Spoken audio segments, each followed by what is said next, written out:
teman-teman semuanya, perkenalkan nama saya Natania Hani Samara.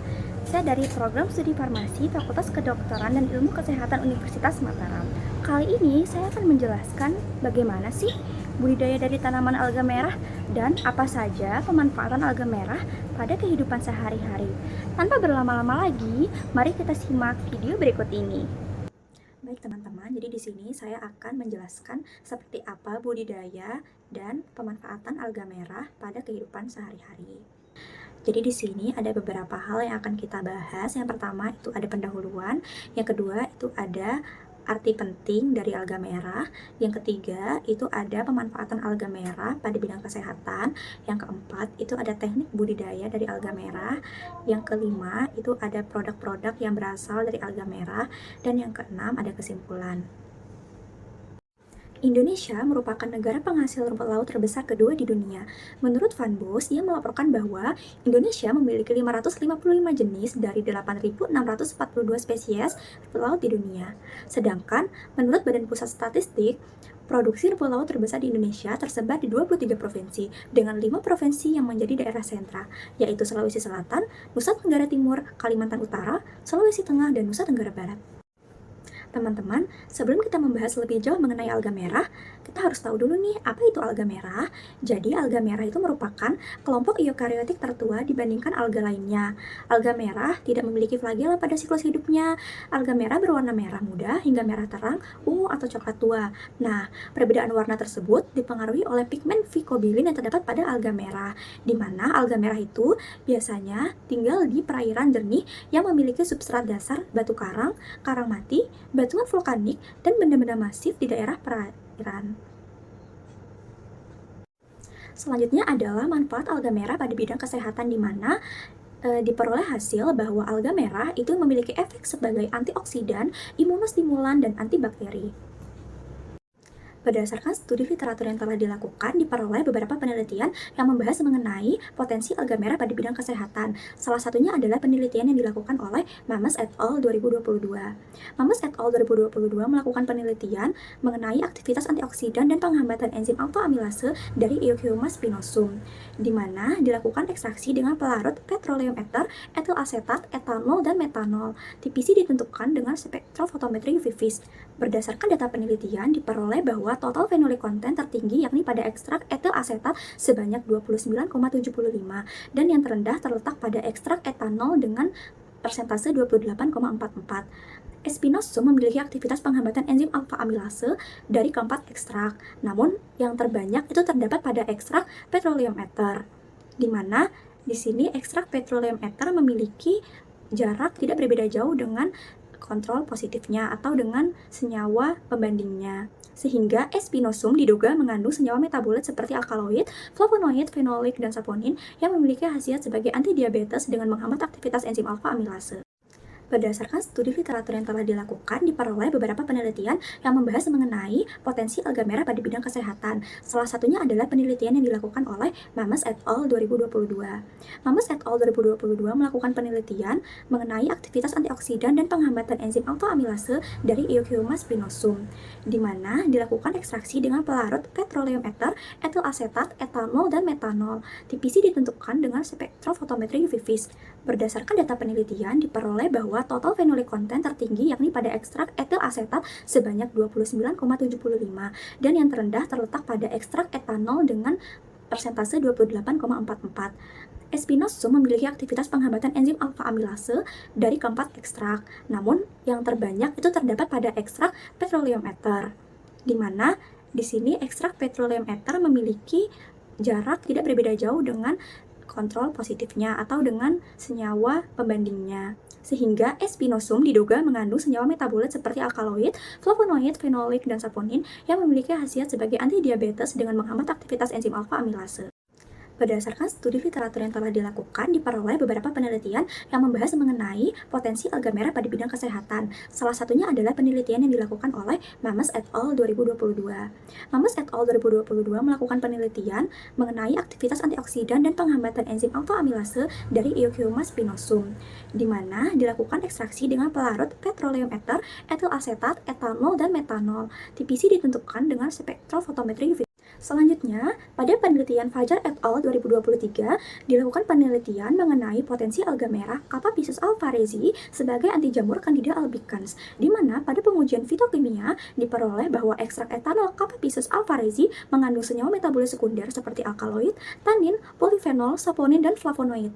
Sedangkan berdasarkan hasil uji daya hambat anti jamur, ekstrak Kappa Pisces alvarezi diperoleh memiliki aktivitas anti jamur terhadap Candida albicans yang dapat dilihat pada tabel lampiran di bawah. Di mana di sini bahwa konsentrasi 75 itu dia memiliki aktivitas anti jamur sebanyak 23,7% yang berdasarkan kontrol positif dia tidak berbeda jauh, sehingga dapat disimpulkan bahwa ekstrak Kappa Pisces alvarezi memiliki aktivitas anti jamur terhadap Candida albicans. Selanjutnya, pada penelitian Moniong et al. 2022, dilakukan penelitian untuk mengetahui potensi alga merah Halimenia durvillei sebagai antioksidan, di mana diperoleh hasil bahwa ekstrak etanol Halimenia durvillei memiliki aktivitas antioksidan dalam kategori yang sedang, di mana berdasarkan persentase penghambat radikal bebas, diperoleh bahwa semakin tinggi konsentrasi dari ekstrak, maka aktivitas antioksidannya atau penghambatan radikal bebasnya juga semakin tinggi. Setelah dimasukkan data respon ke dalam persamaan regresi Y sama dengan 0,114X ditambah 38,46, diperoleh nilai IC50 yaitu sebesar 101,22, yang dimana nilai IC50 ini diperoleh bahwa dia memiliki aktivitas antioksidan. Nilai IC50 yang semakin kecil menunjukkan aktivitas antioksidan yang semakin tinggi. Selanjutnya, di sini ada teknik budidaya untuk tanaman alga merah, di mana sebelum kita masuk ke teknik budidaya, kita harus mengetahui dulu nih teman-teman, kenapa sih kita harus melakukan teknik budidaya. Jadi, karena Indonesia itu merupakan negara yang memiliki dua musim, baik itu musim kemarau ataupun hujan, kita harus mengetahui bahwa alga merah tidak dapat hidup saat musim hujan dengan baik. Kenapa? Karena pada saat musim hujan, alga merah berpotensi besar untuk terkena penyakit ice ice. Apa itu penyakit ice ice? Jadi, penyakit ice ice itu merupakan penyakit yang dapat mengakibatkan kerapuhan dan kerusakan pada talus rumput laut yang ditandai dengan bercak putih pada talus, dan talus dapat menjadi lunak serta mudah patah. Terdapat juga faktor lain yang dapat menyebabkan rumput laut itu menjadi rusak. Yang pertama itu adalah bibit yang tidak berkualitas. Jika kita menggunakan bibit hasil budidaya sebelumnya, itu dapat menyebabkan rumput laut itu mengalami kerusakan atau tidak tumbuh secara maksimal. Yang kedua itu ada infeksi primer dari biota herbivora seperti penyu hijau ataupun ikan baronang. Selanjutnya itu ada serangan patogen seperti Pseudomonas sp, di mana bakteri Pseudomonas sp merupakan bakteri halofilik yang dapat tumbuh pada kadar salinitas yang tinggi, yakni 2-30%. Pertumbuhan bakteri ini dapat disebabkan oleh perubahan salinitas yang dapat mempengaruhi kadar air dalam tumbuh mikroba. Nah teman-teman, sekarang kita masuk nih ke teknik budidaya yang pertama, yaitu ada teknik budidaya longline, di mana Kase et al. 2022 melakukan penelitian mengenai budidaya rumput laut alga merah Kappa Pisces alvarezi dengan metode longline, di mana tata cara untuk melakukan teknik budidaya ini yaitu yang pertama adalah preparasi tali yang akan digunakan untuk budidaya, di mana biasanya digunakan tali ris. Selanjutnya yaitu ada pengikatan bibit pada tali ris. Yang ketiga ada penanaman, di mana bibit yang dipelihara diletakkan pada bagian permukaan perairan dengan panjang tali 600 meter dan jarak tanamnya itu 25 cm. Yang keempat itu ada pengontrolan. Pengontrolan dilakukan untuk memastikan alga merah tidak terserang hama, terhindar dari sampah serta epifit, dan dilakukan juga pengukuran suhu, salinitas air, pH, dan kecepatan arus untuk memastikan kondisi lingkungan yang optimum. Selanjutnya di sini ada pemanenan, di mana pemanenan itu dilakukan setelah 45 hari. Namun jika musim hujan tiba dan gelombang laut semakin besar dan angin kencang, dilakukan pemanenan untuk mencegah terjadinya kerusakan pada rumput laut atau alga merah.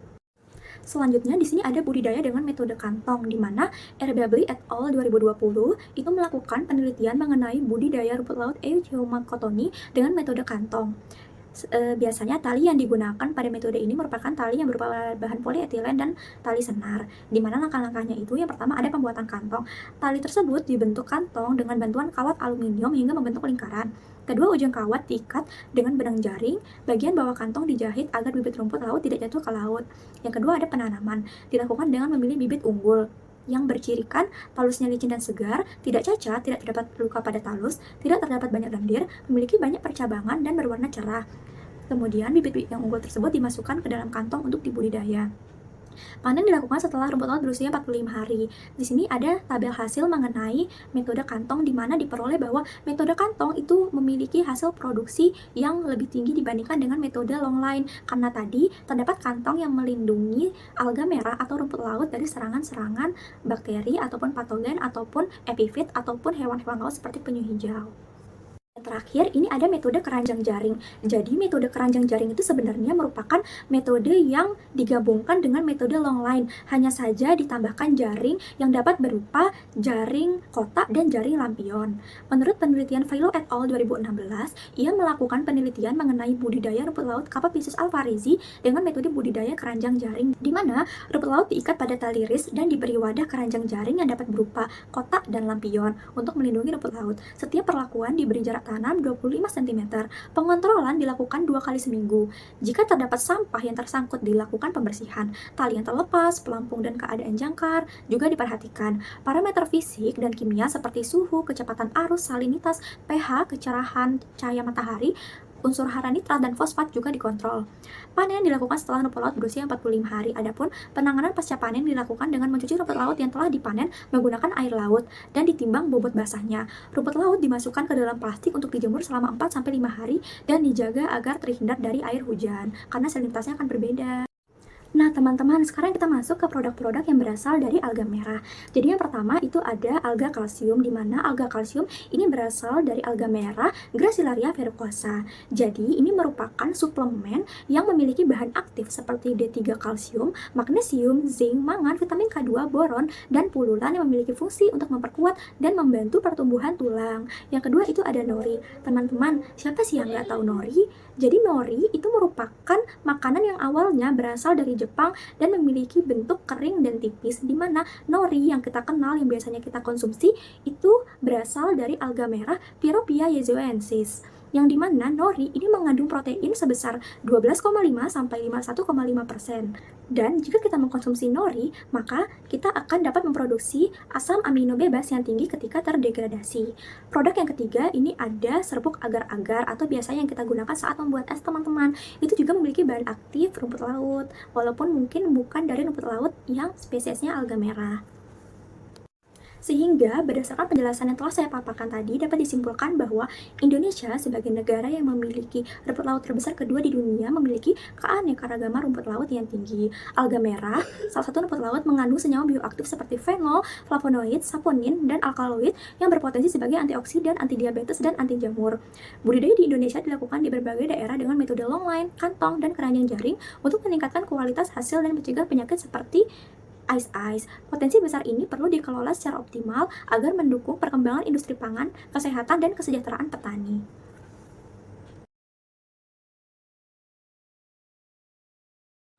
Nah, teman-teman, sekarang udah tahu kan seperti apa budidaya tanaman alga merah dan apa saja pemanfaatan alga merah pada kehidupan sehari-hari. Baik teman-teman, sekian dari saya. Kalau teman-teman suka, teman-teman bisa klik tombol subscribe, nyalain loncengnya, dan like video ini. Terima kasih.